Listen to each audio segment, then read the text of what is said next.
Assalamualaikum warahmatullahi wabarakatuh. Alhamdulillahirabbil alamin wassalatu wassalamu ala asrofil anbiya'i wal mursalin sayyidina Muhammadin wa ala alihi wa sahbihi ajmain amma ba'du. Yang terhormat Wakil Rektor 3 Universitas Yarsi, Dr. Oktaviani Indrasari Rana Kusuma MSI PSI beserta jajarannya. Yang kami hormati Bapak Ibu Dekan beserta jajarannya. Yang kami hormati Direktur Sekolah Pasca Sarjana beserta jajarannya, dan yang kami hormati Bapak dan Ibu dosen yang tidak bisa saya sebutkan satu persatu, namun tidak mengurangi rasa hormat kami. Pertama-tama, marilah kita panjatkan puji syukur kehadirat Allah Subhanahu wa Ta'ala, karena atas limpahan rahmat, taufik, hidayah, dan inayahnya, kita dapat hadir secara online di sini dalam keadaan sehat walafiat.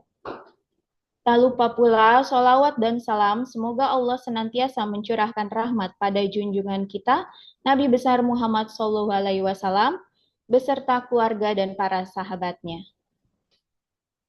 Bapak dan Ibu, sebelum kita membuka acara pada pagi hari ini, izinkan saya memperkenalkan diri terlebih dahulu.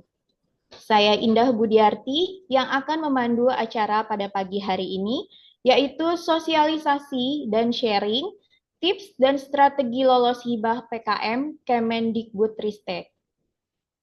Baiklah Bapak dan Ibu, untuk membuka acara pada pagi hari ini, mari kita buka dengan bacaan basmalah bersama-sama. Bismillahirrahmanirrahim. Bapak dan Ibu, seperti yang kita ketahui bahwa hibah PKM dari Kemendikbudristek merupakan salah satu peluang emas bagi kita, para akademisi, untuk berkontribusi nyata dalam pengabdian kepada masyarakat. Namun untuk meraih hibah tersebut tidaklah mudah. Tapi tenang aja, hari ini kita akan bongkar rahasia-rahasia jitu agar hibah PKM Kemendikbudristek ini bisa jadi milik kita. Sebelum beralih ke acara selanjutnya, izinkan saya berpantun terlebih dahulu. Jalan-jalan ke Danau Toba. Boleh dibuka Bu, mic-nya Bu, biar ada cakepnya. Cakep. Cakep, benar. Naik perahu sambil makan roti. Cakep. Jangan ragu untuk mencoba. Lolos hibah PKM Kemendikbudristek itu sudah pasti. Baiklah Bapak dan Ibu, untuk selanjutnya kami persilahkan kepada Wakil Rektor 3 Universitas Yarsi untuk menyampaikan ilmu dan materi tentang dunia perhibahan ini. Hibah ya Bapak Ibu, bukan gibah ya. Kepada Ibu Okta, kami persilahkan.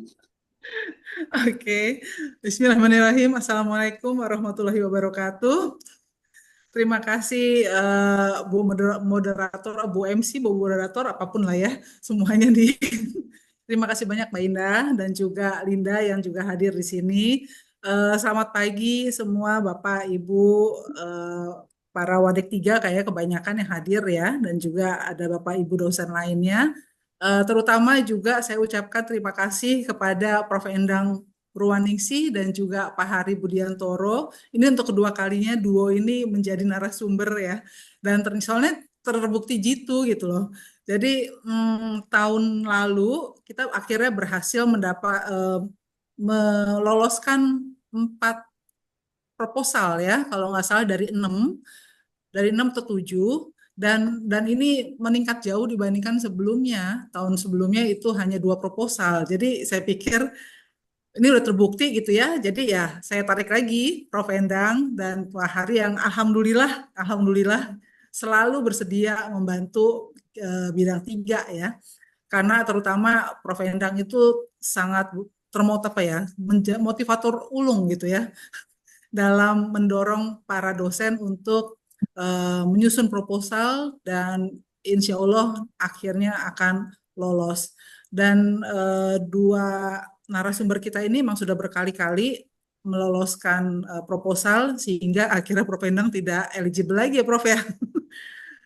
Dan alhamdulillah dan Dan saya salut ya pada teman-teman, terutama Prof. Endang, yang pada saat mengetahui tidak eligible, kemudian tidak langsung membatalkan gitu ya ke, ke keinginannya untuk mengikuti hibah ini, apply hibah ini, tapi kemudian malah meminta dosen lainnya untuk menjadi ketua dan Prof. Endang menjadi anggota.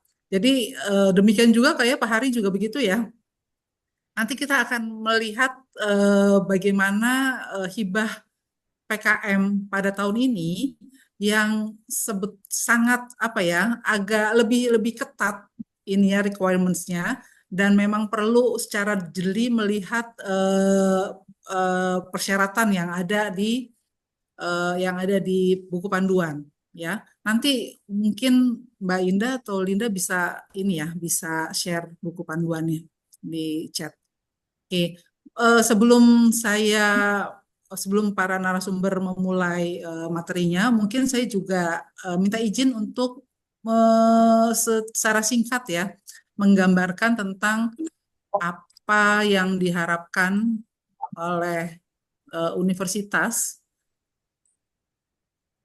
terkait hibah eksternal dari Kemendikti Science ini. Mana udah kelihatan belum? Udah ya? Mohon maaf sebentar. Ya. Sudah jelas full slide? Sudah ya. Oke.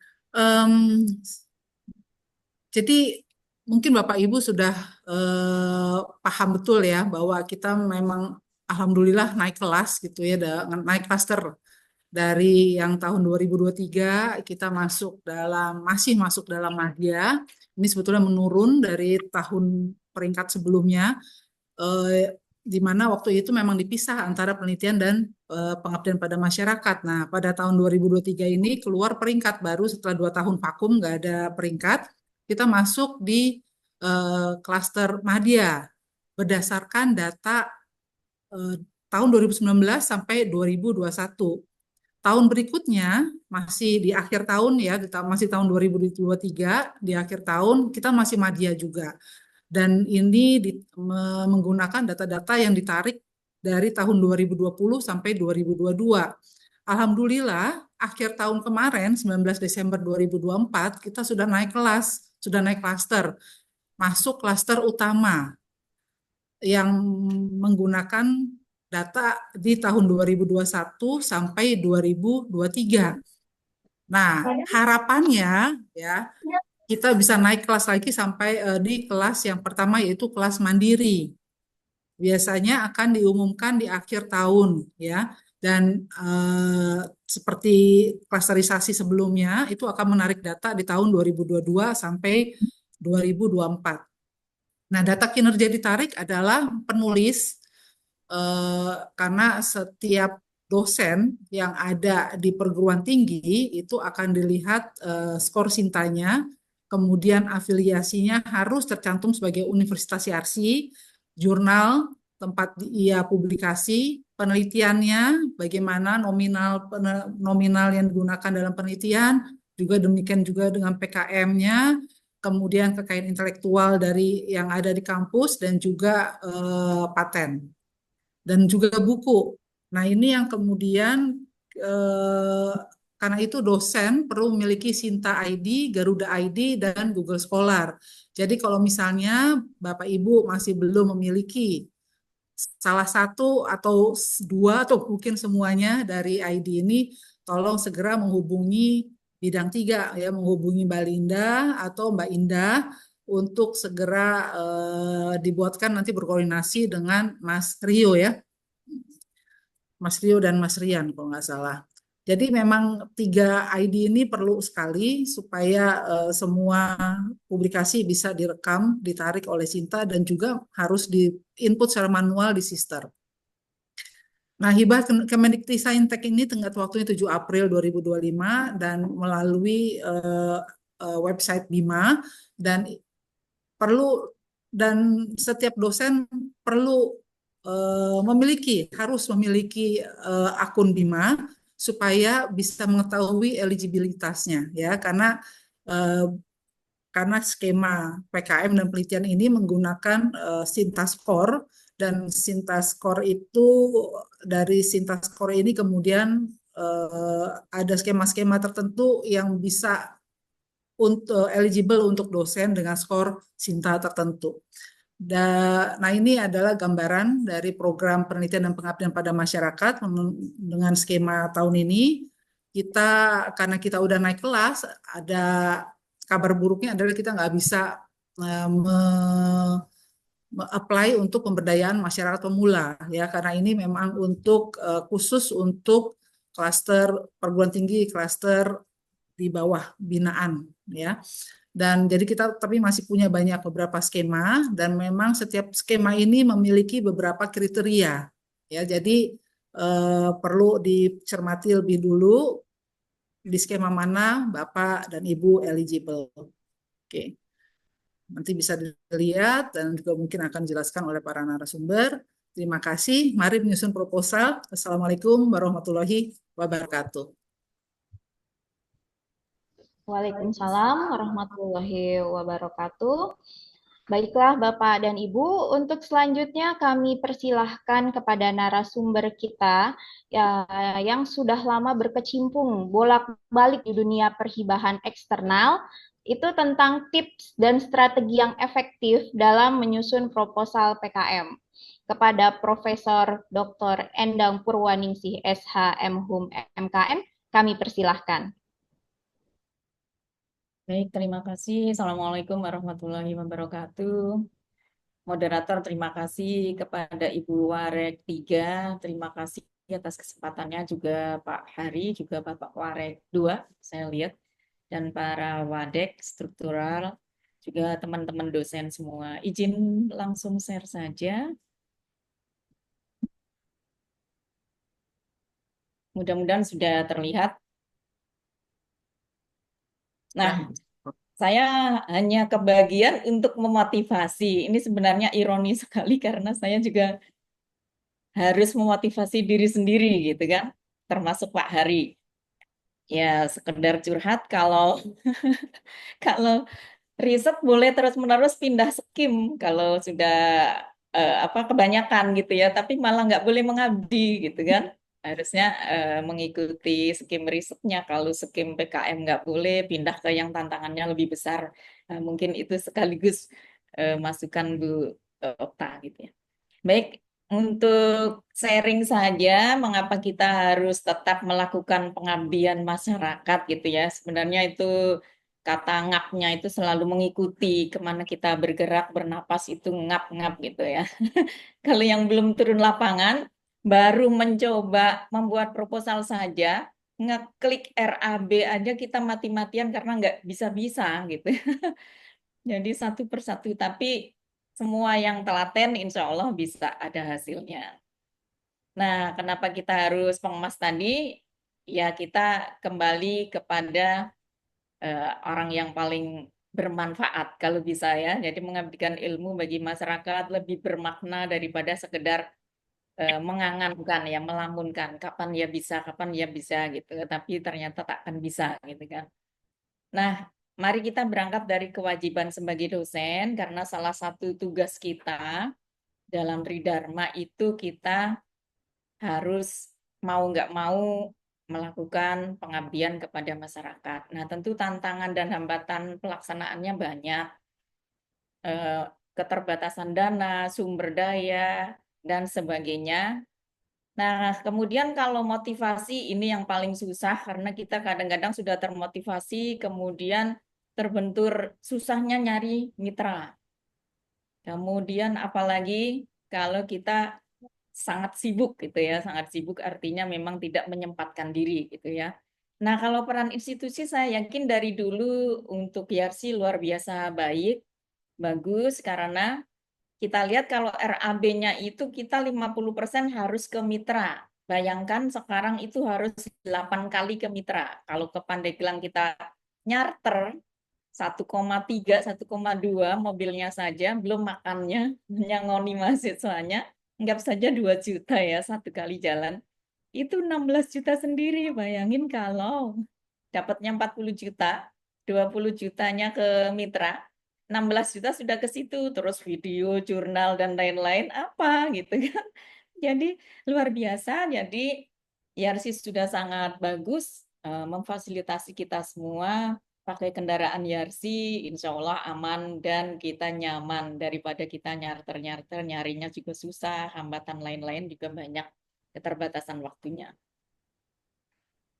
Kemudian kalau dari diri sendiri, tentu kita sebagai dosen harusnya, karena kita beriktikad baik jadi dosen tentu mengimplementasikan ilmu kita, maka niat kita tentu meningkatkan kredibilitas akademik kita, kemudian menambah pengalaman karena kalau terlalu sering duduk di depan laptop gitu ya, matanya makin pedih pedes, tapi coba bayangkan kalau kita jalan-jalan di sekitar sungai, pegunungan, dan lain-lain, kita akan makin muda ya, insya Allah.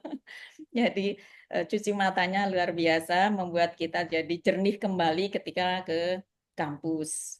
Kemudian tentu memperluas jaringan dengan stakeholders, entah itu mitranya, entah itu institusi yang terkait dengan mitra kita.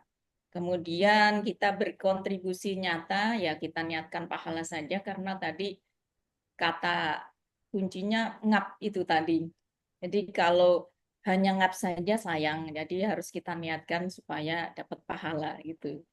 Kemudian tentu ada yang membuat mahasiswa, ya kalau pengalaman saya kemarin yang di desa tertinggal itu membawa 20 mahasiswa. Tidak kita bayangkan ketika mahasiswa itu main layangan di tenggalan sawahnya desa tertinggal. Ternyata mereka orang kota yang tidak pernah ke desa. Jadi ketika lihat lapangan hijau, kemudian anak-anak main layangan, itu luar biasa senangnya. Saya kira mau ngambil apa gitu ya. Ternyata bergabung dengan anak-anak desa main layangan. Jadi mereka bahagia ternyata meskipun dari desa ke desa. Kemudian bagi masyarakat tentu ada peningkatan kesejahteraan dan pengetahuan, ya setidaknya yang dari tidak tahu sama sekali menjadi tahu, yang tadinya belum melek menjadi melek meskipun sedikit ngantuk gitu kan. Yang penting ada yang terbuka, yang tadinya tidak tahu apapun menjadi aware. Kemudian penerapan hasil riset dalam kehidupan nyata. Nah, kalau kita hasil risetnya hanya di jurnal, kemudian tidak ada gunanya di masyarakat, tentu hanya berguna untuk kita sendiri. Padahal intinya tadi kita setiap langkah itu ibadah kalau bisa ya kita niatkan. Nah, kemudian mendorong inovasi berbasis kebutuhan lokal. Jadi kalau kebutuhan mitra kan kebutuhan lokal. Nah, apa yang harus kita lakukan yang tentu berimpak pada diri kita, jangan cuma buat mitra doang gitu ya. Jadi inovasinya untuk mitra tetapi harus ada impak baliknya ke dosen. Kemudian mengapa tetap harus bersemangat gitu ya. Nah, legasinya adalah meninggalkan jejak positif di masyarakat. Seperti kalau kita riset, kita pengemas, pernah beberapa kali mitra kita FGD, kita seminar itu selalu bukan nama saya yang dielu-elukan, tapi nama Yarsi. Ya, padahal itu dananya dikti. Atas bantuan Yarsi, kami bisa daftar merek, bisa mendirikan koperasi, ini itu, gitu kan. Luar biasa. Jadi ternyata ada di otak mereka atau di pergaulan mereka ketika ditanya Menkumham waktu penyerahan surat merek dan lain-lain, kebetulan pas hadir yang di Jogja, ditanya siapa nih yang memfasilitasi Universitas Yarsi. Mungkin mereka lupa karena lewat perkumpulan saya membantunya, jadi tidak satu persatu. Jadi lupa nama saya, tapi selalu ingat nama Yarsi. Intinya itu. Kemudian perubahan nyata dari ilmu yang diterapkan. Ya kadang-kadang apa yang di buku, gitu kan, ternyata tidak sama dengan yang di lapangan. Sehingga nanti kita bisa jadikan riset baru. Ya kan? Kemudian networknya, peluang kerjasama dan riset lanjutan tadi, ya kalau saya mohon maaf, ada kata jangan mau rugi. Jangan mau rugi artinya bukan berarti tidak ikhlas membantu masyarakat, tapi harus ada yang kembali ke kita. Maksudnya kembali itu dalam bentuk lain, seperti pengayaan materi kuliah, Kemudian mohon maaf kalau saya itu selalu ngakali dalam artian positif gitu ya. Jadi kalau saya melangkah satu tempat, saya harus riset di situ. Karena itu tadi, jangan mau rugi, jangan ngap doang gitu kan. Jadi di situ saya pasti sambil riset mandiri, kemudian untuk landasan mengajukan proposal pengemas berikutnya atau menjadi landasan riset internal atau eksternal berikutnya. Jadi tidak sama sekali baru. Maksudnya barunya itu dalam artian awalnya sudah ada data. Kemudian memang pengemas itu melelahkan, tapi ya kalau saya happy-happy aja karena jalan-jalannya itu kulinernya juga gitu ya. Kapan lagi dibiayai gitu kan. Nah itu Mbak Indah itu kapan jadinya kita makan-makan ya. Nah, jadi dosen sebagai agen perubahan bagi masyarakat. Jadi kalau kata saya sih lelah yang bermanfaat lebih berharga daripada diam yang sia-sia. Jadi kita tidurnya nyenyak gitu kan. Karena sudah beramal, sudah lelahnya ada manfaatnya, ya semoga barokah. Nah, kemudian kalau tentang hilirisasi Tridharma, tentu bagaimana kita mengaplikasikan ya Tridharma ya terus-menerus berputar dari pendidikan, penelitian, pengabdian ya yang intinya sampai ke lapangan, sampai ke masyarakat, kemudian ada feedback dari masyarakat, kita tangkap lagi sesuatu yang baru lagi, kita ajukan proposal baru lagi, entah itu penelitian, entah itu pengabdian. Kemudian fokus untuk penerapan ilmu kepentingannya tentu tujuan yang kita tuju, yang masyarakat atau yang kebijakan publik atau yang industri masing-masing berbeda. Kemudian menghubungkan kita dosen dengan stakeholders yang lebih luas dan kembali ke kelas. Artinya apa yang kita dapat di lapangan kita jadikan case atau kita jadikan umpan ke mahasiswa ini kalau ada masalah seperti ini bagaimana ngatasinnya, teori apa yang kita terapkan, solusi yang kamu ajukan apa gitu kan, problem solvingnya apa. Nah, begitu. Kemudian implementasi lanjutnya tentu mendorong inovasi mungkin yang bisa dipatenkan dan seterusnya. Kemudian juga memanfaatkan platform digital untuk penyebarannya diseminasi hasil kita. Nah, kalau di panduan 525 itu untuk menekankan hilirisasi untuk meningkatkan dampak nyata pada masyarakat. Nah, fokus pada keberlanjutan dan kolaborasi dengan industri serta pemerintah. Nah, keberlanjutan di sini bukan maksudnya mitra jadi tergantung kepada bantuan kita, bukan. Tapi bagaimana kita membuat mitra menjadi mandiri. Nah, keberlanjutan yang untuk kita adalah tadi feedback atau hasil dari masyarakat kita ambil lagi, kita tangkap, kita jadikan program berikutnya yang menjadi roadmap kita nantinya. Kemudian masih di Bima 25 ada identifikasi kebutuhan masyarakat yang relevan dengan keahlian dosen. Kemudian pengembangan program PKM berbasis hasil penelitian. Jadi hasil penelitian ini tidak usah Bapak Ibu mikirin penelitian susah amat ya, gitu kan? Tidak usah mikirin seperti itu. Pokoknya setiap langkah kita jalan, ibaratnya pulang kampung Lebaran, ada sesuatu yang aneh, kita wawancara saja, gitu kan? Wawancara 5 orang atau kepala desanya aja atau apa, itu langsung kita tulis, kita lengkapi nanti setelah di kampus, itu kan? Itu bisa pra-riset atau pra-pengemas. Jadi bukan sesuatu yang sangat susah. Mengalir saja kita biasanya medang kopi ya. Sambil ngopi biar tahu masalah sebenarnya nggak ditutup-tutupi gitu ya sama warga. Itu di warteg-warteg kalau saya preman. Nah, kemudian intinya kalau pengemas itu hilirisasi riset. Tapi kalau Bapak Ibu belum punya riset yang mendasari hilirisasi pengemas, maka boleh pra pengemas. Artinya datang sebelum, jangan cuma WA WA minta surat mitra karena sangat penting atau sangat nilainya sangat banyak kalau gambar terkini existingnya itu ditampilkan di proposal. Tapi jangan nyari yang indah-indah tentunya ya. Maaf Mbak Indah ya. Jadi carilah spot yang paling jelek di kondisi mitra itu tadi.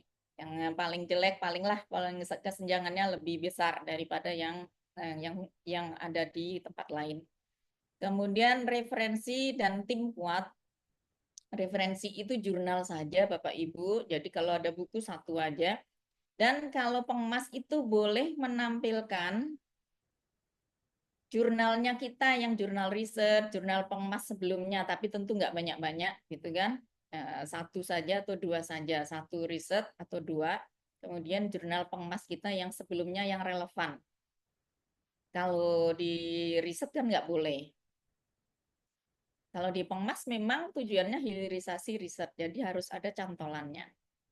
Kemudian tim. Nah, tim kemarin saya mohon maaf ditawarin teman kita, tapi mungkin ada sedikit miss gitu ya. Jadi Bapak Ibu kalau membuat tim itu jangan cuma karena si dia adalah doktor gitu kan, si dia ahli apa. Tapi yang penting adalah relevansinya dengan masalah yang akan kita atasi, gitu kan? Jadi kalau masalahnya tentang ekonomi, gitu kan? Kok timnya orang TI, gitu kan? Misalnya begitu. Jadi itu bukan tim yang kuat. Nah, jadi kita tentukan dulu topiknya, masalahnya apa yang mau diangkat, kemudian baru tim. Kemudian kita nyari mitra yang komitmen, ya komunikatif baik hati, nanti ada di belakang. Artinya dihubungi itu nggak susah, dicari nggak susah. Biasanya kalau kepala desa ada yang males dan malu ketemu kita, sampai bingung kita nyarinya, gitu kan? Nah itu waktu kita datangi udah janjian tetap nggak ada di tempat. Alasannya rapat dengan ini, itu, nih, itu. Nah, itulah kita perlu sedikit agak keras, sedikit lembut. Ya itu ya, bagaimana mulur mungkret kalau bahasa Jawanya ya. Wong bukan buat kita loh, gitu kan? Kemudian masalah mitra itu tidak boleh cuma satu. Jadi masalah mitra kan banyak ya, banyak. Yang kita ambil adalah dua.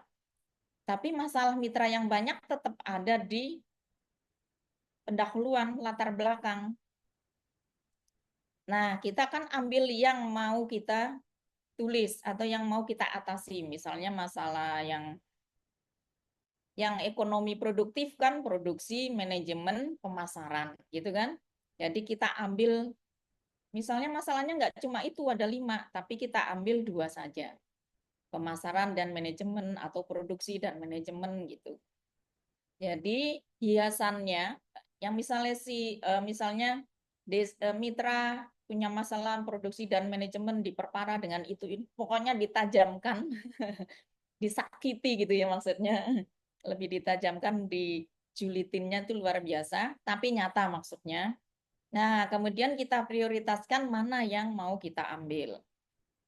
Jadi ada sisi tajam, ada sisi empati supaya keluar sisi hatinya gitu ya. Kan reviewer itu kalau pengemas tuh dekat-dekat dengan hati. Kemudian referensi itu pengalaman saya kalau lebih minimal 20 jurnal itu pasti lolos. 20 jurnal, maksudnya jurnal online tidak susah, apalagi hari gini gitu kan, tinggal online-online. Mahasiswa diminta tolong juga sehari jadi ini, tinggal merangkai. Nah, kemudian ikuti panduan. Nah, kalau saya itu panduan langsung ketika kita udah punya tulisan, kita sandingkan kanan kiri gitu. Sehingga nggak terlewat. Template-nya juga begitu. Jadi kalau template-nya misalnya ada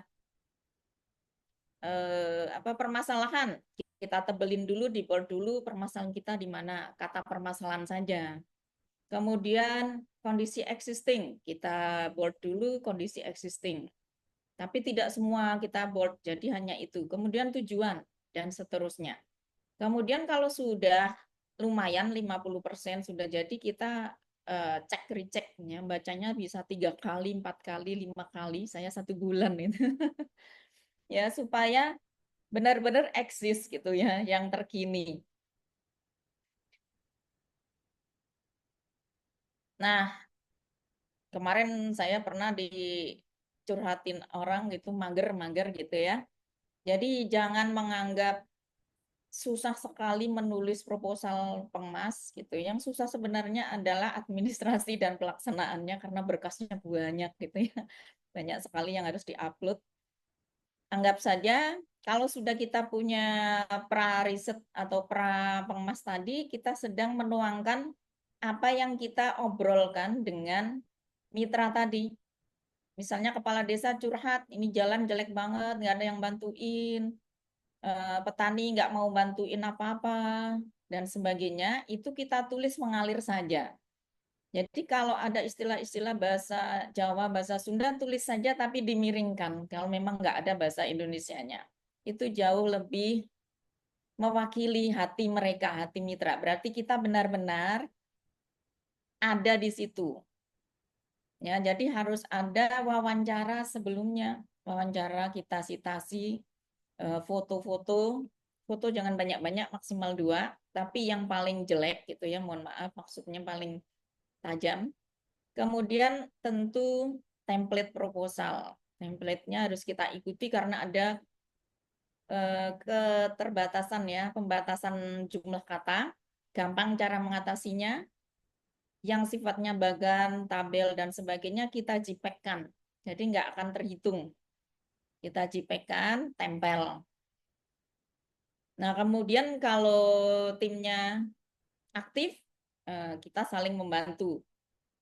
Misalnya kalau saya sangat males untuk membuat edit foto, gitu kan? Ya kan foto untuk mitra saja sekarang diukurnya pakai penggaris yang panjang sekali itu, yang lurus. Sehingga kadu belang yang tadinya 130 kilometer menjadi 90 kilometer. Tadi pagi Pak Fatur baru setor itu saya minta tolong. Jadi diukurnya lurus, bukan mengikuti jalan. Itu yang di panduan sekarang. Saya nggak tahu kenapa jadi lebih sedikit kilometernya. Kemudian ikut workshop, ya siapa tahu sudah betul semua sudah pintar, tapi ada yang terlewat gitu kan, paling tidak mendengarkan. Kemudian manfaat akademik, ya tentu lumayan untuk dan sebagai ajang hilirisasi riset dan riset on the riset terus menerus gitu ya. Karena di Pengmas kita numpang riset. Di Pengmas SWAT saya numpang riset mandiri, kemudian skripsi mahasiswa 2 di situ juga. Kemarin juga di Kadumanes juga begitu. Jadi nggak ada yang rugi, asal kita jangan mau rugi, gitu kan? Nah, jadi menuliskan hal-hal baik adalah cara hati berbicara dengan dunia, gitu kan? Jadi apa yang menurut Bapak Ibu paling aneh, paling menyedihkan, paling memprihatinkan bagi mitra, tulislah seperti apa adanya. Kemudian daripada kita mengasumsikan sesuatu yang jangan-jangan ini, jangan-jangan itu gitu ya, nanti malah tidak pas. Jadi proposal harus tajam, rasional, berempati, dan membumi. Fokusnya pada masalah nyata, tadi bukan masalah yang kecil, tapi masalah yang paling besar, paling urgent, paling relevan dengan kepakaran Bapak Ibu. Kemudian solusi harus realistis, ya tentu ada indikator keberhasilan dan target. Targetnya tadi yang rasional alias membumi, jangan PHP gitu ya. Nah, misalnya mau dipatenkan, pengemas nggak nyampe. Merek saja kemarin 9 bulan, Alhamdulillah jadi juga. Kemudian menggunakan data dan fakta, dan tentu didukung oleh gambar atau profil desa kalau desa. Ya profil yang gambar bagaimana caranya tadi diciptakan tabel-tabelnya supaya tidak menambah jumlah kata. Kemudian metode pelaksanaan minimal 5 langkah barangkali ada di panduan ya. Dan bisa disesuaikan dengan keilmuan Bapak Ibu. Ya minimal kalau kalau saya kan pertama tentu need assessment gitu ya. Kemudian pelatihan, fasilitasi, penerapan iptek gitu ya. baru fasilitasi, kemudian monef, baru keberlanjutan. Nah, itu juga digambarkan nanti di iptek yang akan diterapkan. Kalau bisa untuk membuat bagan atau gambar iptek yang diterapkan, itu yang sepertinya rumit tapi tidak rumit. Maksudnya gambarnya yang indah. Kalau bisa jangan hitam putih. Nah, kemudian tadi gambar bukti kondisi mitra sudah. Kemudian kalau saya, mohon maaf pengalaman, jadi lampaui batasmu, gitu kan?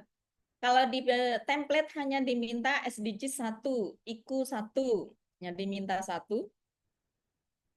Bapak Ibu seharusnya jangan ngasih 1 gitu kan? Karena kita kan sedang menjual diri nih dalam tanda kutip, mempromo supaya lolos. Jadi kita misalnya yang relevan ada 3 IQ, ya tulis, tapi jangan ditulis doang IQ-nya. Ya, jadi maksudnya IQ yang diterapkan itu yang seperti apa dalam satu kalimat. SDGs jangan ditulis kalimat SDGs-nya gitu, tapi SDGs yang kalimat itu diterapkan di proposal Bapak Ibu atau di topik Bapak Ibu itu apa implementasinya nanti. Kemudian rekognisi mahasiswa juga.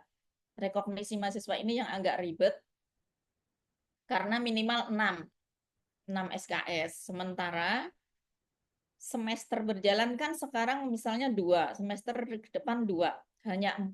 Maka terpaksa kita ambil yang kemarin. Kalau memang kita hanya ngajar 4 SKS atau berapa. Jadi semester kemarin anggap saja baru membantu pembuatan proposal atau pra-pengemas supaya bisa 6. Kemudian tim yang solid dan kompeten.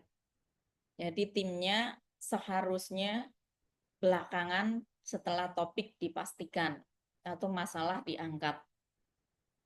Nah, tapi kalau tim duluan berarti Bapak Ibu yang ketua harus mengkondisikan supaya pas masalahnya. Seperti saya misalnya dengan Pak Fatur, kalau ketuanya saya menonjolkan korporasi atau kelembagaan. Tapi ketika menjadi ketuanya Pak Fatur, saya tonjolkan AI-nya. Jadi kita bolak-balik, kita edit, ya disesuaikan. Jadi ketua harus jadi yang paling nomor 1.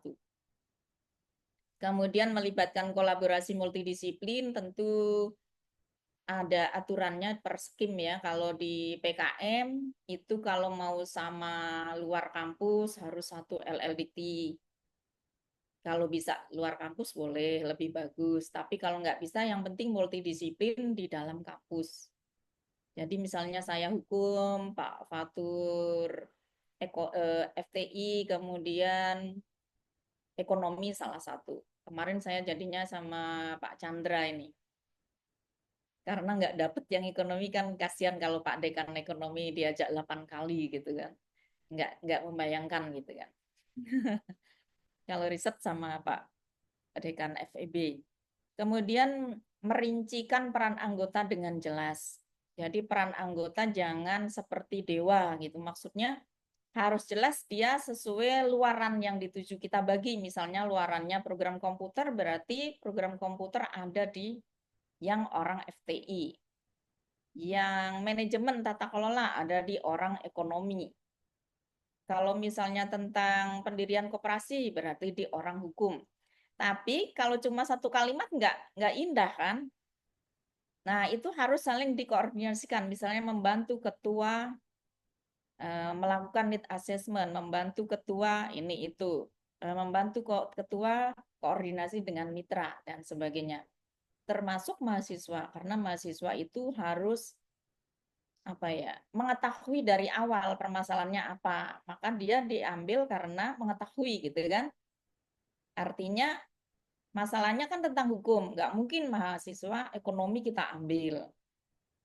Yang TI juga begitu. Jadi di uraian peran yang mahasiswa juga begitu, membantu ketua melaksanakan penyuluhan atau pelatihan koperasi misalnya hukum.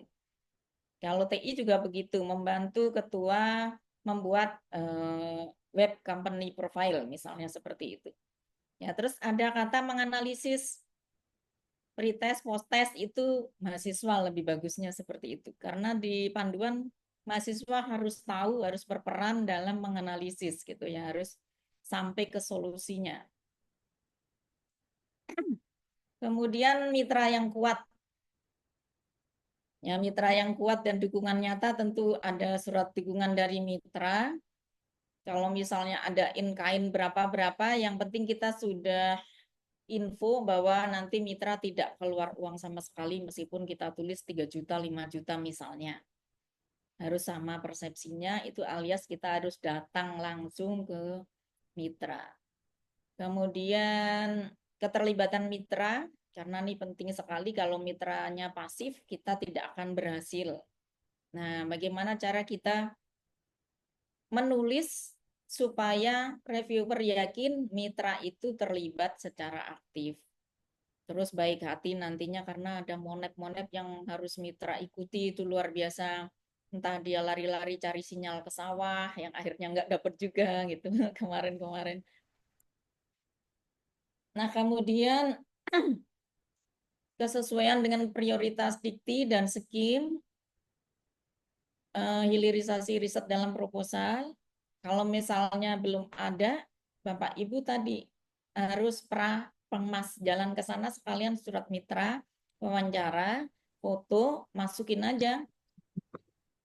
Kalau mau diikuti dengan, misalnya saya mau itulah ngakali sedikit gitu kan, ya nggak apa-apa, ngakali sedikit, artinya wawancara itu juga untuk riset.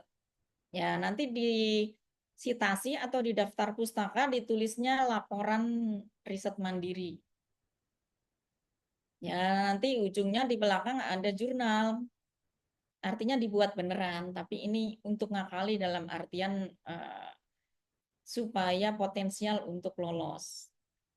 Kalau nggak mau seperti itu, kan nggak ada PR ya. Kalau itu kan ada PR, nanti bikin jurnal gitu kan.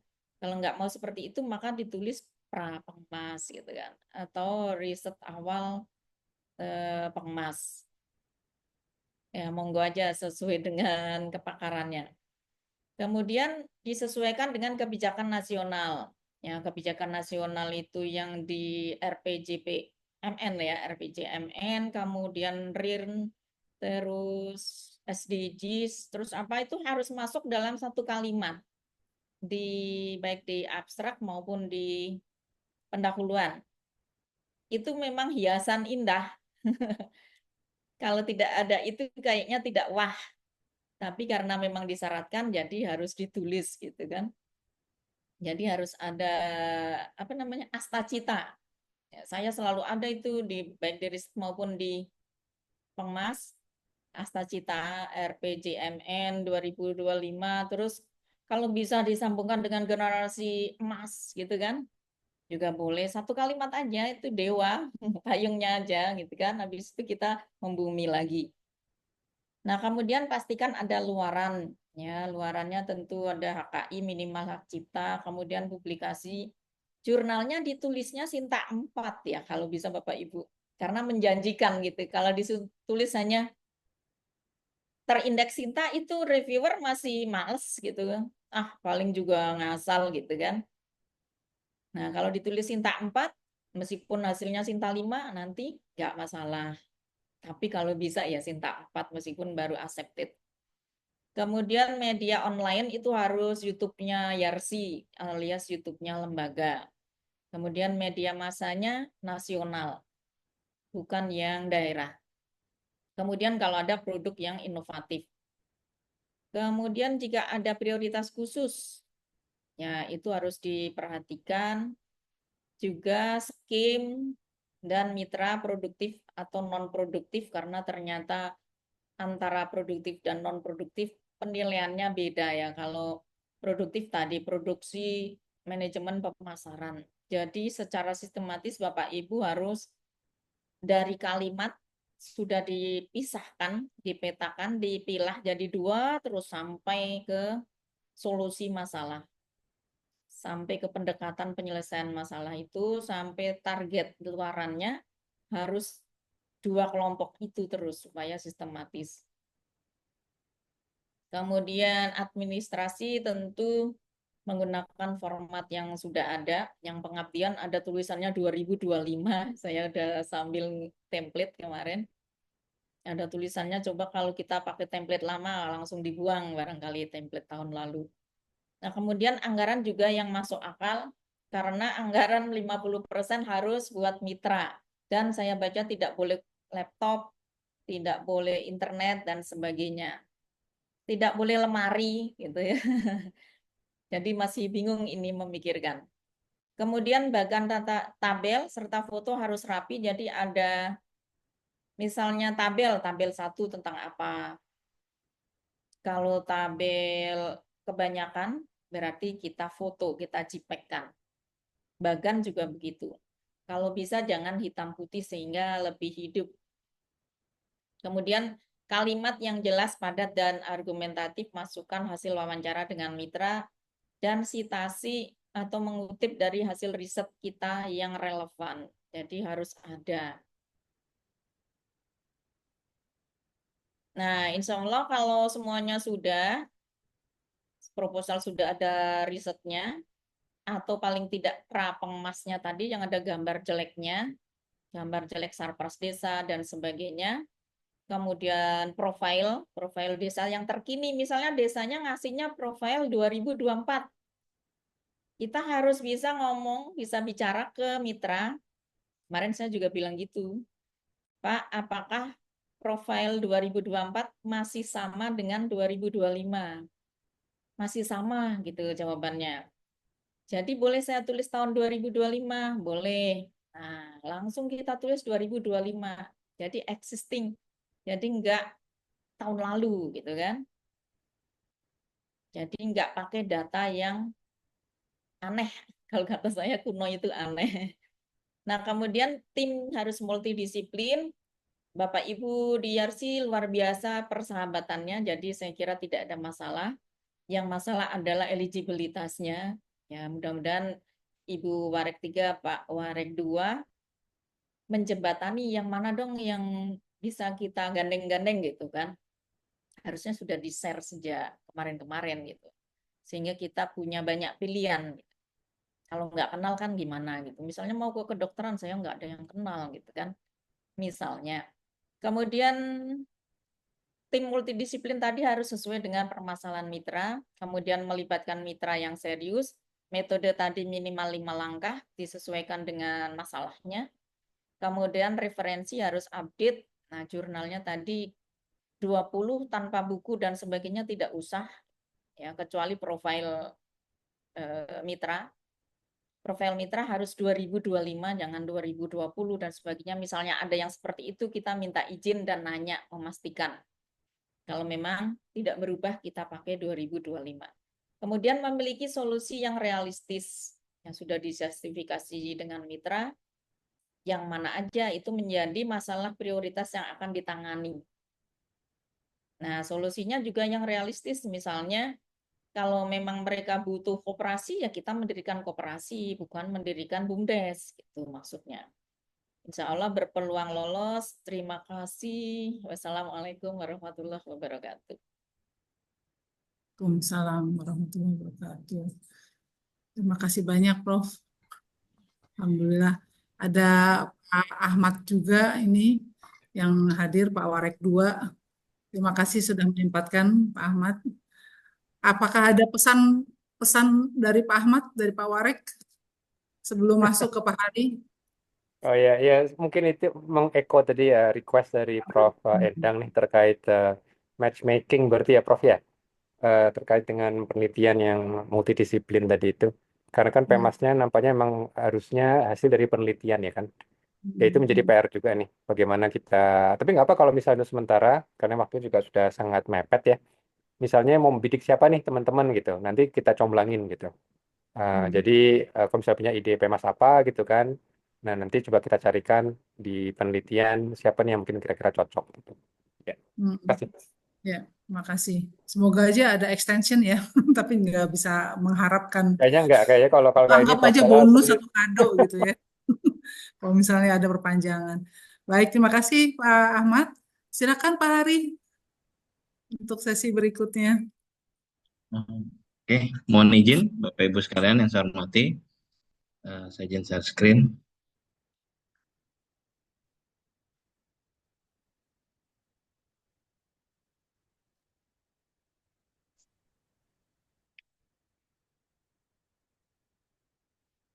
Oke, Assalamualaikum warahmatullahi wabarakatuh. Terima kasih atas kesempatan yang sudah diberikan. Saya izin menambahkan setelah Prof. Endang sudah begitu banyak memberikan ilmu dan masukan, tentunya saya juga berterima kasih karena Prof. Endang lah saya juga bisa mendapatkan hibah ini, masukan-masukan dari beliau. Oke, Bapak Ibu, saya merangkum sedikit ya tentang hal-hal yang menurut saya penting berdasarkan pengalaman dari BIMA 2023 dan 2024. Yang pertama tadi disampaikan Prof. Endang tentang eligibilitas pengusul, karena teman-teman yang ingin mengajukan BIMA nanti bisa langsung mensinkronkan dulu ya datanya ketika membuka BIMA sehingga nanti sudah tampil skim atau skema apa yang bisa diusulkan sesuai dengan identitas kita. Jadi teman-teman juga perlu mempertimbangkan skema hibah pengabdian yang akan dipilih karena itu juga nanti akan menjadi acuan kita dalam memelototi atau bagaimana kita meneliti lebih lanjut sesuai panduan. Nah, tentunya kesesuaian dengan pedoman BIMA 2025 menjadi mutlak. Jadi sekali lagi pedoman itu mutlak untuk diikuti, tidak boleh ada yang tidak sesuai. Nah, yang paling menarik memang tadi sudah disampaikan oleh Ibu Warek 3, Ibu Okta, bahwa semua skim atau skema hibah BIMA Dikti 2025 ini berbasis inovasi teknologi yang dihasilkan oleh riset tim pengusul. Nah, makanya ini juga menjadi tantangan kita, bagaimana kita, ini juga membuat saya menelusuri lebih jauh di Universitas Yarsi, di rekan-rekan fakultas yang lain, nah, inovasi atau teknologi apa yang sudah tersedia, nah itu nanti untuk menjawab permasalahan atau kebutuhan dari mitra pengabdian kita. Nah, tadi juga disampaikan tentang kolaborasi dan bidang ilmu. Kenapa ini menjadi penting? Karena ambil contoh misalnya saya sendiri, saya tidak memiliki inovasi atau hasil riset teknologi di bidang informatika atau IT misalnya. Nah, berarti itu mewajibkan kita untuk menggandeng ya, tim yang solid, yang bisa berkolaborasi. Nah, kemarin makanya saya bersama Bu Hilma mencoba menelusuri ke Ibu Warek 2 di FTI. Nah, kami mencoba untuk menggali potensi inovasi teknologi apa yang sudah dihasilkan teman-teman di FTI untuk kami jadikan sebagai sajian utama dalam pengabdian untuk menjawab permasalahan mitra. Nah, mitra pengabdian memang kalau yang sekarang selain mitra itu sendiri artinya kelompok mitra yang kita pilih, Prof. Endang sudah mengatakan bahwa jangan sampai kita tidak didukung oleh mitra pemerintah, dalam hal ini adalah pemerintah desa. Karena itu menjadi syarat juga. Jadi seolah-olah kita punya mitra yang dua atau komprehensifnya adalah mitra kelompok atau mitra yang bekerja sama dengan kita, tapi juga mitra desa atau mitra pemerintah setempat. Nah, untuk input proposal memang harus dipastikan semua inputan teknis itu sesuai dengan pedoman BIMA DPPM 2025. Nah, kalau yang saya coba rangkum sedikit, kalau melihat dari ketentuan yang sekarang, yang paling berbeda jelas adalah dasar pengabdiannya, inovasi atau implementasi teknologi inovasi tim pengusul. Nah, terus yang kedua dari sisi permasalahan ya, kalau misalnya PKM, karena tadi Bu Okta sudah menyampaikan, kita sudah naik klaster di utama, tentunya mitranya walaupun satu, minimal jumlah permasalahannya menurut pengalaman adalah 4. Jadi, nah tapi enaknya di teknis BIMA sudah bisa dipilih Bapak Ibu. Jadi ketika Bapak Ibu nanti menyusun proposal, tadi Prof. Endang sudah sharing bahwa kita tinggal memilih masalah apa yang mau kita angkat karena udah ada pilihannya.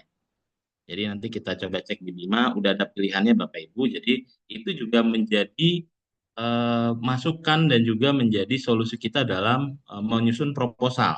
Jadi kita bisa kaitkan langsung dengan menu yang bisa dipilih di pedoman atau di form pengisian BIMA-nya.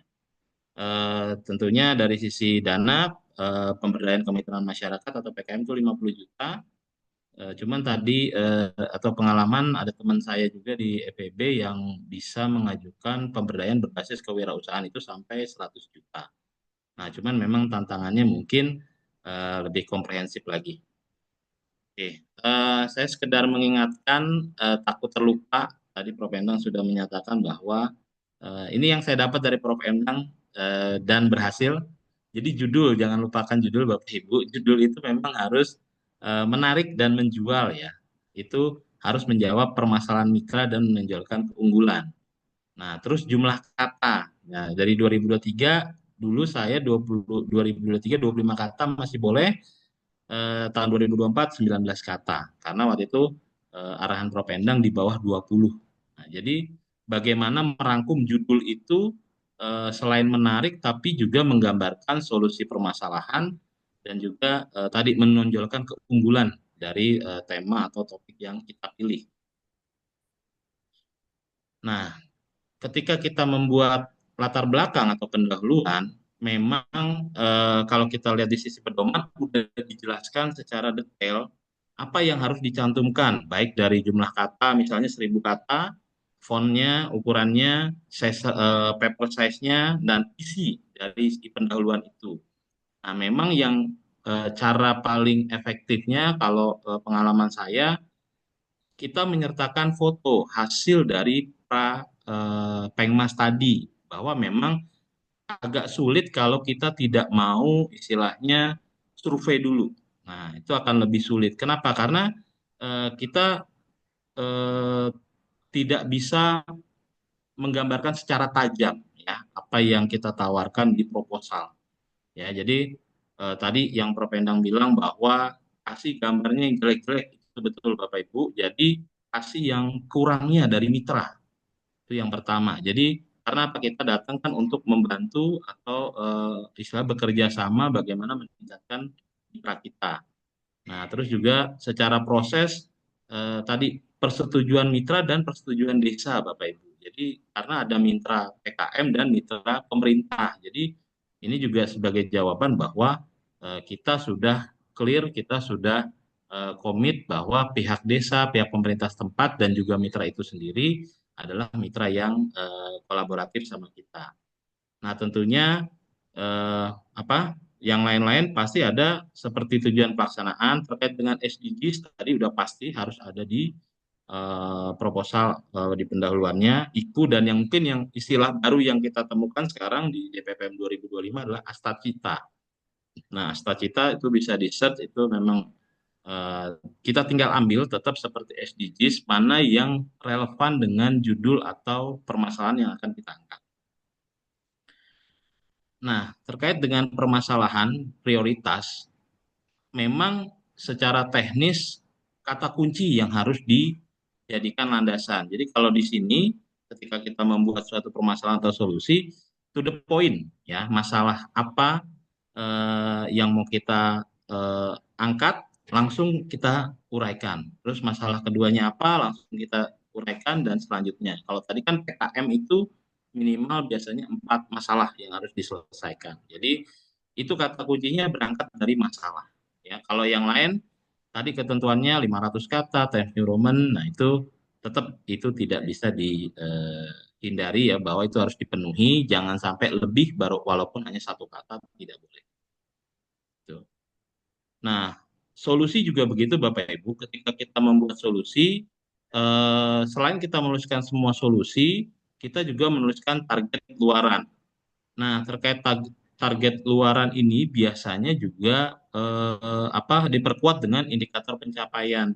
Nah, salah satu kan misalnya gini, kita membuat 2025 sedangkan kita kan belum melaksanakan. Artinya tadi Prof. Endang udah bilang kita bisa pakai referensi hasil pengabdian kita atau hasil luaran kita di tahun sebelumnya. Jadi kalau ada video YouTube, ada link berita online, ada link publikasi kita bisa pakai yang tahun lalu sebagai referensi atau penguat, dan pastikan URL-nya itu bisa diakses sehingga ketika proposal dinilai itu menjadi valid ya, bisa dipercaya oleh asesor atau apa istilahnya yang menilai proposal kita.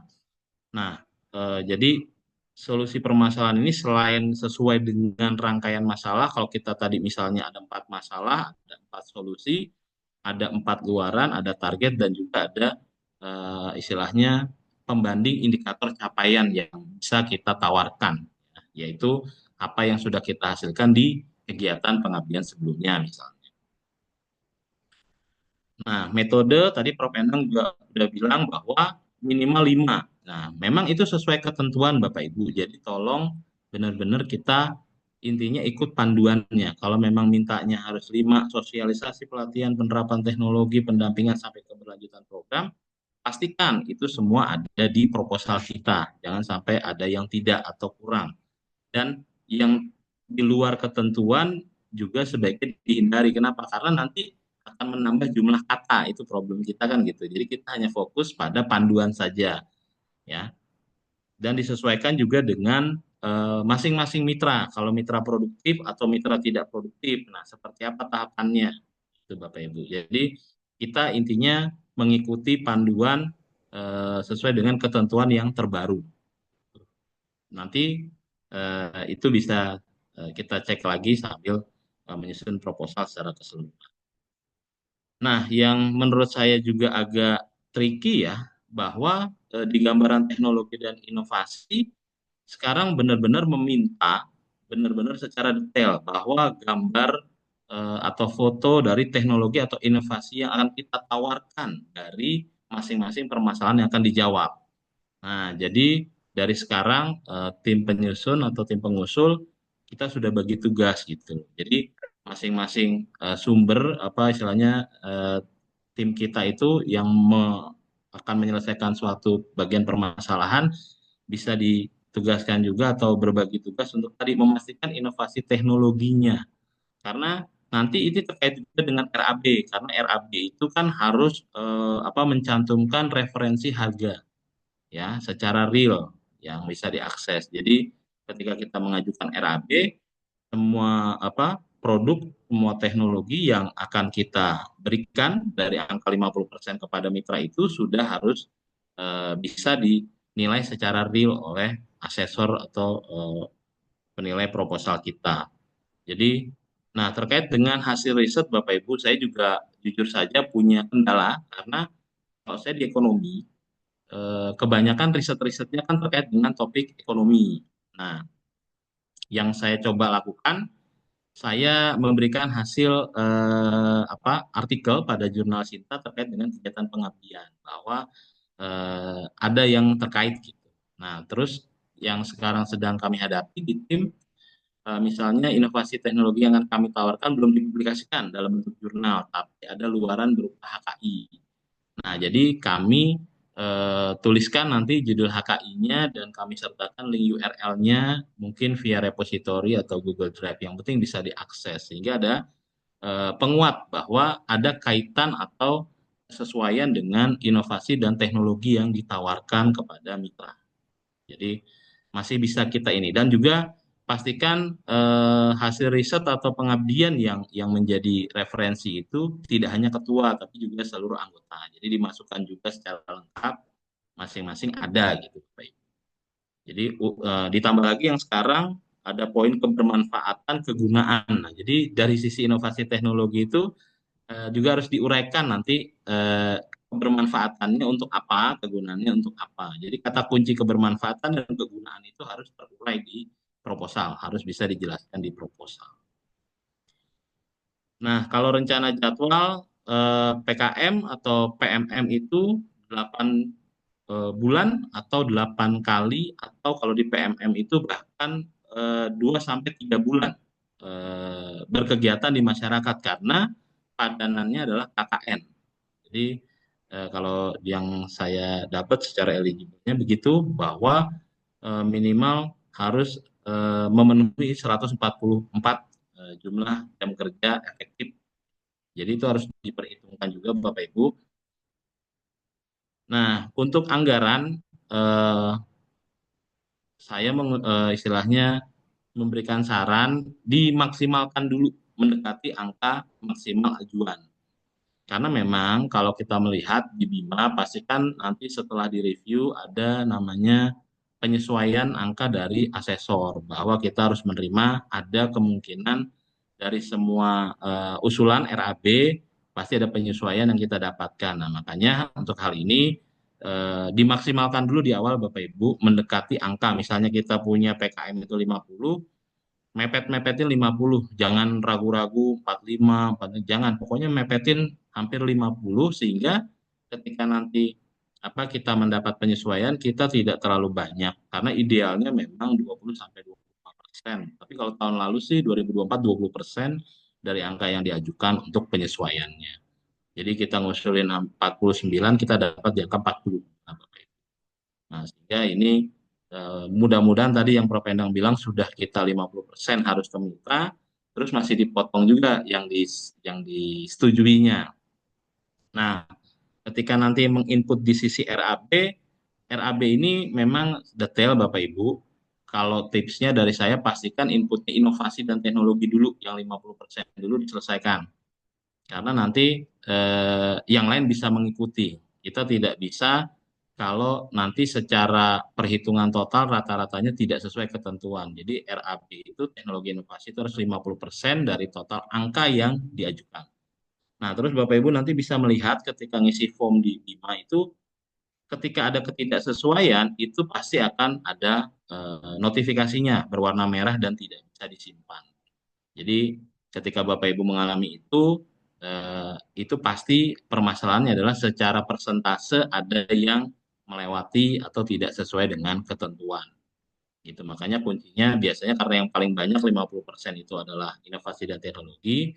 Kalau saya memasukinnya itu dulu, semua data atau pengeluaran terkait inovasi teknologi di-input duluan. Daftar pustaka tadi Prof. Endang sudah menyatakan minimal jurnalnya 20 dan Vancouver ya, jangan lupa Bapak Ibu, mungkin sepele tapi tetap tidak boleh lupa kesesuaian dengan ketentuan. Nah, yang dialami ketika teknis pengisian, mohon diperhatikan Bapak Ibu ketika menginput ada ketentuan-ketentuan teknis ya, misalnya ketika menginput keyword dari ringkasan atau substansi usulan itu harus pakai titik koma. Nah, itu juga perlu diperhatikan Bapak Ibu. Jadi titik koma ya, jangan pakai koma aja, jangan pakai titik. Kenapa? Itu akan jadi alasan kalau memang karena ada teman juga katanya karena teknisnya tidak sesuai saja, bukan karena yang lain-lain. Jadi dia nggak ngikutin teknis penginputannya aja. Nah, ketika mengisi mahasiswa juga itu pakai koma. Nah, tadi Prof. Endang juga bilang memang untuk rekognisi tahun ini kita dapat tetap 6 SKS. Nah, untuk 6 SKS itu tentunya kalau kami di FEB kemarin kami harus koordinasi dulu dengan Kaprodi, mata kuliah apa yang bisa ditawarkan. Karena kan Bimanya nanti berjalan semester berikutnya, biasanya kan begitu. Sehingga buat si mahasiswa tentunya benefitnya biar maksimal, kita ada koordinasi dengan fakultas atau prodi terkait mata kuliah yang bisa direkognisi. Gitu. Kalau lebih ya lebih bagus, tapi minimal 6. Nah, itu biasanya nanti buktinya adalah berupa SK. Jadi SK dari dekan yang menyatakan rekognisi mata kuliah tersebut atau SKS tersebut. Gitu Bapak Ibu. Nah, yang hal berbeda memang yang sekarang sih tambahannya adalah Astacita. Jadi memang di inputan Bima wajib untuk mengisi Astacita minimal 1. Nah, nanti tinggal disesuaikan dengan tema atau judul yang Bapak Ibu pengusul pilih. Tapi jangan lupa uraian atau kesesuaiannya harus juga dijelaskan. Kenapa Astacitanya pilihannya misalnya yang itu gitu. Jadi harus diriletkan, harus dihubungkan dengan topik yang atau tema yang kita ambil. Itu Bapak Ibu, sekian dari saya. Mungkin kalau ada pertanyaan. Ya, Baik, terima kasih kepada Prof. Endang dan Pak Hari atas ilmunya yang pasti sangat bermanfaat bagi para pejuang hibah ya. Dan terima kasih juga tadi kepada Warek 2 yang telah bersedia menjadi Pak Comblang terkait penelitian dan semoga berjodoh. Begitu ya Pak Ahmad ya? Ya, dan selanjutnya kita akan memasuki sesi tanya jawab. Bagi hadirin yang ingin bertanya atau ada yang sudah mempunyai draft proposal, kami persilahkan untuk bertanya dan berdiskusi. Pak Hari mungkin mau bertanya dulu. Tadi yang Ya. Pak Hari sampaikan yang titik koma mahasiswa tuh yang mana ya? Di contoh itu Oh, ada ya di Prof. slide yang tadi ditayangkan. Oke. Ini harus jeli banget ya kalau begitu ngelihat Jadi membacanya. izin Bu, nih ketika kita buka Bima, ini kan kita di tahap pertama kita mengisi identitas usulan. Nah, identitas usulan ini yang di bawah ini kita identitas mahasiswa. Nah, ketika Oh, kita menginput ini, Bu, ketika kita tambah, saya kita input, nanti dia ada ketentuannya ketika kita mau merekognisi mata kuliah. Jadi itu pakai koma gitu. Nah, jadi kalau di PMM kan ketentuannya 20 mahasiswa. Jadi Bapak Ibu ketika mau mendownload template memang Bapak Ibu harus menyelesaikan dulu identitas usulan. Disimpan sebagai draft baru bisa selanjutnya kan seperti itu. Nah, jadi ini memang tadi jumlah SKS-nya, mata kuliahnya, terus tadi Prof. Endang juga menyatakan bagaimana pembagian tugas mahasiswanya juga harus dijelaskan. Jadi kalau kita punya 20 mahasiswa kan nggak mungkin tugasnya sama semua. Jadi ya kita juga membreakdown kira-kira pembagian tugasnya seperti apa. Apalagi kalau misalnya kita multidisiplin. Karena ini teknologinya FTI, maka di tim ini lebih banyak FTI-nya, mahasiswanya 10 orang. Tapi tetap dari ada untuk menggenapi 2. Nah, ketika kita mengisi ini, salah satunya secara teknis. Gitu. Nah, terus misalnya kita pindah ke menu selanjutnya, nah tadi substansi usulan Bapak Ibu. Nah, di sini ada jenis kelompok mitra, ya, terus juga ada lingkup permasalahan, terus juga ada lingkup permasalahan yang kedua. Nah, ini yang sebenarnya memudahkan ketika mengisi sehingga juga bisa menjadi semacam insight buat proposal kita. Jadi aspek permasalahan apa yang mau kita pilih. Nah, ini tinggal dipilih Bapak Ibu. Kalau kita misalnya melihat dari sini, nanti Bapak Ibu bisa melihat aspek produksi ini, ada aspek produksi, ada aspek manajemen, lingkup permasalahannya, ada aspek manajemen, ada aspek pemasaran, dan seterusnya. Nah, ini bisa jadi semacam guidance juga buat kita. Gitu. Nah, tadi yang saya maksud, kenapa kita harus punya mitra pemerintah yang apa istilahnya support? Nah, ini karena identitas mitra pemerintah sekarang masuk di form ini, dan menurut saya berarti ini untuk memastikan bahwa benar mitra pengabdian kita atau masyarakat yang kita pilih adalah kelompok masyarakat yang memang tervalidasi. Itu Bapak Ibu. terima kasih. Suara, ya. Ini ada Pak Randi yang tanya.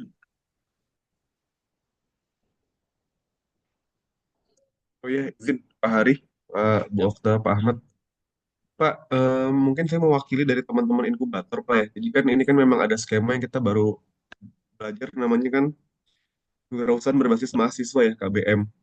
Nah, cuman itu ada salah satu requirement yang di dalamnya situ kok menurut kami agak berat ya. Saya boleh share screen ya, Pak?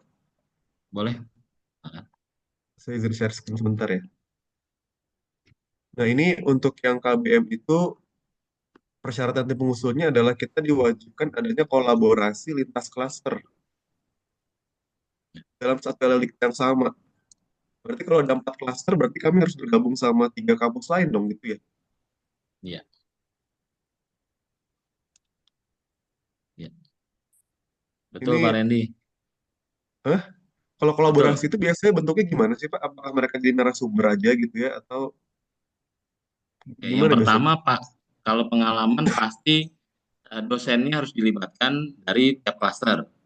Gitu. Misalnya teman saya di Unkris yang kemarin itu dia madya, nah berarti saya bisa joinkan dengan dia untuk yang madya. Nah berarti yang pratama misalnya yang kurang. Nah jadi itu yang bisa, atau minimal kalau menurut saya sih tim pengusul adalah dosen. Nah, diwajibkan adanya kolaborasi. Nah, tapi kan kolaborasinya tidak semua klaster harusnya sih. Jadi minimal 2 atau bisa 3 klaster gitu. Oh iya, ya tadi saya mikirnya apakah kolaborasi itu boleh hanya dengan salah satu klaster lain gitu ya. Jadi Ya, harusnya kan boleh kayaknya sih kalau Pak Randy. misalkan kalau semuanya kayaknya ribet banget Pak jadi ya Pak. Ya, betul. Jadi misalkan Kalau kalau pengalaman kita itu gitu.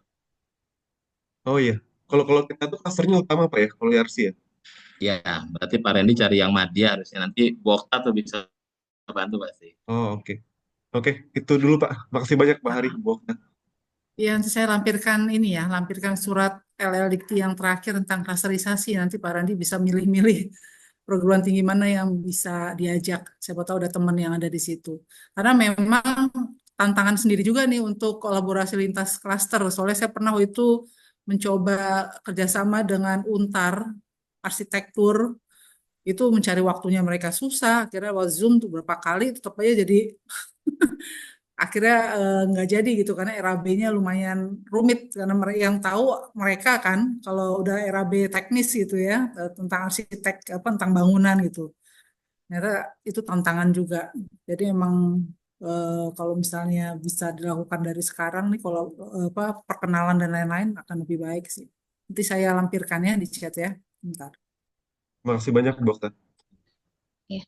Baik, dari Prof. Endang, apakah sekiranya ada yang ditambahkan dari pertanyaan Pak Randi tadi, Prof? Ya, mohon maaf tapi tadi saya pas ini keluar dari Zoom. Tapi intinya saya ingin memotivasi dan apa ya, memberi gambaran peluang yang lebih besar itu kalau Bapak Ibu ambil yang PMM, yang dua prodi ditambah satu anggota dari luar. Jadi kalau dua prodi, jadi kemarin masukan dari teman juga seneng, dari mahasiswa seneng karena direkognisi jadi KKN yang PMM, ya. Jadi pengabdian yang dilakukan oleh mahasiswa, apa singkatannya saya lupa. Nah, itu dua prodi yang kemarin dulu saya di Desa Tertinggal SWAT itu sama Bu Herika, jadi FTI 10 mahasiswa, hukum 10 mahasiswa, kemudian dosen luarnya dari YAI, ya teman Pak Ahmad sama teman Bu Okta juga, jadi sekaligus menjalin kerjasama. Nah, itu tidak, ya kita tentu nyari teman yang tidak rewel ya, yang tidak ribet. Jadi ibarat kata beliaunya hadir sekali, malah kita tawarkan, Bapak mau langsung terjun lapangan atau hanya duduk saja? Beliaunya duduk aja, malah saya seneng gitu kan, nggak ngerepotin gitu. Jadi begitu, jadi bukan yang tambah ribet kita kan. Nah, itu yang peluangnya sangat besar lolos dan bagi mahasiswa sangat-sangat disenangi karena banyak mahasiswa yang nanya kapan dosen FH bikin lagi yang bisa dikonversi jadi KKN sehingga mereka tidak ribet keluar uang dan sebagainya gitu kan, semua sudah tercover dan orang lain baru KKN dia sudah selesai duluan. Nah, intinya itu saja. Kalau klaster-klaster tadi Bapak yang penting cari dulu klasternya, kemudian orangnya tentu kalau masih ada waktu bisa pilih-pilih yang mana. Kalau jawab BA sekarang besok jadinya gitu kan. Nah, itu yang cepat karena harus validasi kan di Bimanya juga. Untuk seterusnya Monet juga harus hadir karena itu jadi komitmen gitu kan. Terima kasih. Ya. Baik, terima kasih atas jawaban dari Prof. Endang dan Pak Hari. Kami persilahkan kembali bagi Bapak Ibu yang ingin bertanya, boleh langsung open mic saja. Nah, ini mumpung ada dua narasumber yang sudah berpengalaman sekali ya dalam lolos hibah Kemendikti Saintek. Jadi kalau ada yang ingin ditanyakan bisa ditanyakan sekarang. Izin Mbak Indah, maaf off cam. Ya, silakan Bu Hilma. Ya, apakah boleh nanti kita coaching sampai submit? Izin Bapak Ibu. Bagaimana kesediaan dari Bapak Hari, Prof. Endang, terkait pertanyaan Bu Hilma? Soalnya saya udah 2 tahun terkendala di submit. Yang kemarin juga itu RAB, Bu. Yang kebetulan saya yang pengemas belum nyampe, yang riset, jadi RAB-nya agak beda apa nih klik-kliknya itu sehingga nggak keluar-keluar, tambah kok nggak keluar lagi gitu kan. Tapi lama-lama Iya, bisa. benar, Prof. Nah, itu kalau yang pengemas memang banyak sekali yang di ini ya, ada perkiraan harga sendiri, surat mitra, kemudian apalagi repositori tadi ya, jurnal yang relevan dan sebagainya. Ya intinya jalan terus saja dulu. Kalau ada kendala mungkin bisa di SS di bagian mana gitu kan. Ya disandingkan aja Bu, yang mana misalnya proposalnya sama panduannya. Terus kalau nggak bisa juga kita ada admin. Kalau yang administrasi IT-nya ada kita kan Bima, kemarin juga langsung dijawab oleh admin Bimanya. Terima kasih. Ya, baik Prof. Terima kasih Prof. Pak Hari, gimana Pak? Bersedia untuk meluangkan waktunya untuk coaching Pak sampai submit? Kalau saya sih insya Allah kebetulan minggu depan juga FEB sudah masa tenang, jadi Bapak Ibu kalau mau apa sharing join duduk bareng, ayo bisa janjian atau Alhamdulillah. mampir-mampir, silahkan sehingga bisa apa yang bisa saya bantu insya Allah mudah-mudahan bisa membantu. Baik, makasih ya Pak Hari ya bersedia untuk ngopi-ngopi sambil diskusi, asal ngopinya pas buka puasa ya Bapak Ibu, jangan pas siang-siang. Ada lagi yang ingin ditanyakan dari Bapak dan Ibu? Kalau ada yang sudah ready draft proposalnya juga bisa buat ngobrol-ngobrol ya Pak Hari ya, Prof. Endang ya.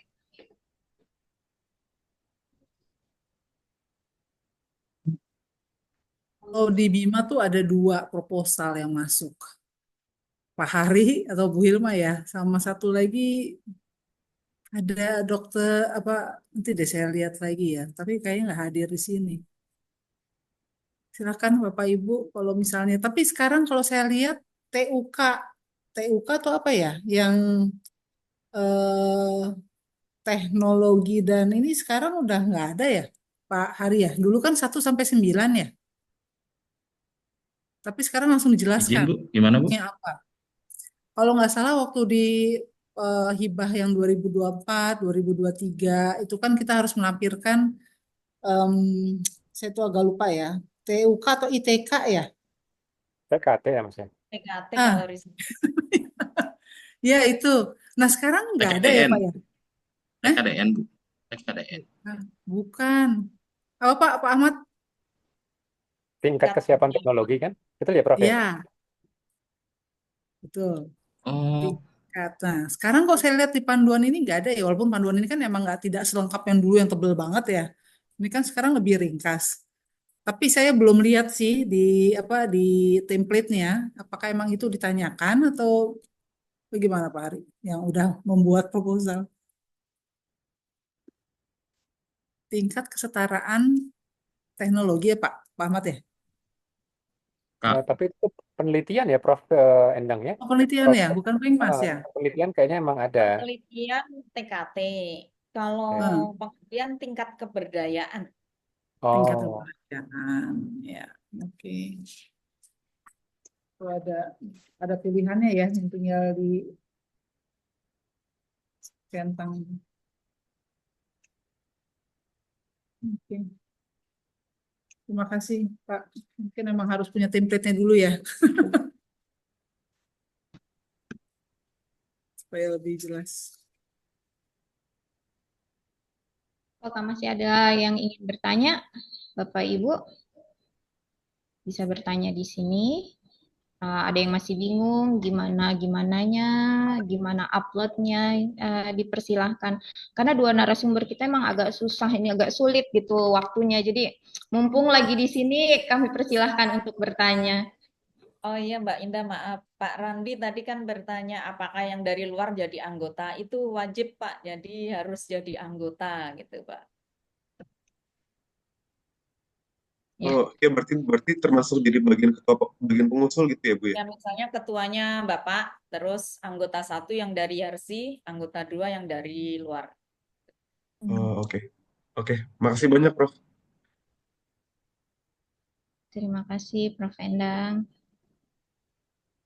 Ini Bapak Ibu, ayo jangan malu-malu, nggak apa-apa. Silahkan kalau ada yang mau bertanya.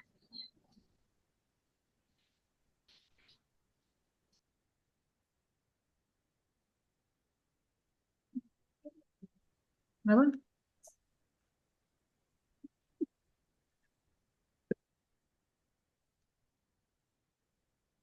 Akan ini ya. Alhamdulillah Pak Hari sudah bersedia ya Pak Hari. Pak Hari minggu tenang minggu depan itu ada di kampus dari jam berapa sampai jam berapa?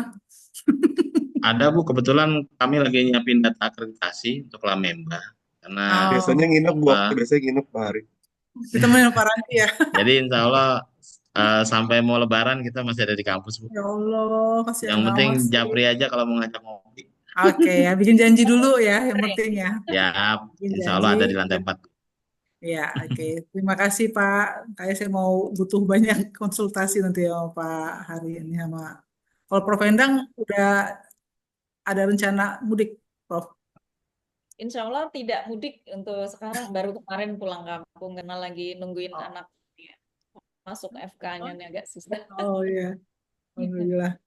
Oke, mungkin harus janjian apa lebih baik juga janjian dulu ya, Prof ya, kalau bertanya-tanya ya, kapan ada waktunya, Prof ya. Oke. Tapi kalau untuk teknis kayaknya Pak Hari yang kayaknya akan lebih standby karena memang ada di kampus. Oke, terima kasih banyak Prof Endang untuk motivasinya. Saya tuh selalu kalau mendengar Prof Endang memotivasi itu langsung tergerak gitu ya. Tapi pada saat nyusun itu, aduh, ini apa ya? Ini apa ya? Gimana cara masukin? Nah itu kayaknya perlu coaching memang karena eh, apa ya? Ada trik-triknya itu ya, seperti tadi sudah disampaikan sama Pak Hari dan juga Prof Endang. Terima kasih banyak. Semoga saja nih beneran bukan cuma motivasi tapi emang dilakukan ya, Prof. Insya Allah.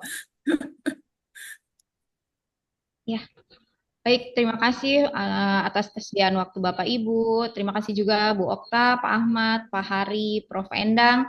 Kalau ada yang ingin menghubungi Prof. Endang dan Pak Hari nanti bisa dicatat nomornya di bawah ini. Kalau nggak ada di bawah ini berarti bisa chat saya aja.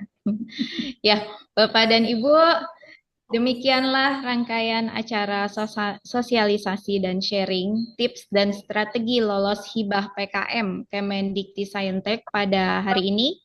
Jangan lupa tetap semangat dan terus berinovasi karena pengabdian kita adalah bukti cinta kita pada negeri ini. Dan semoga semua yang hadir di sini kami doakan semoga bisa lolos hibah PKM Kemendikti Saintek. Amin. Saya selaku moderator undur diri. Akhir kata, wassalamualaikum warahmatullahi wabarakatuh. Waalaikumsalam.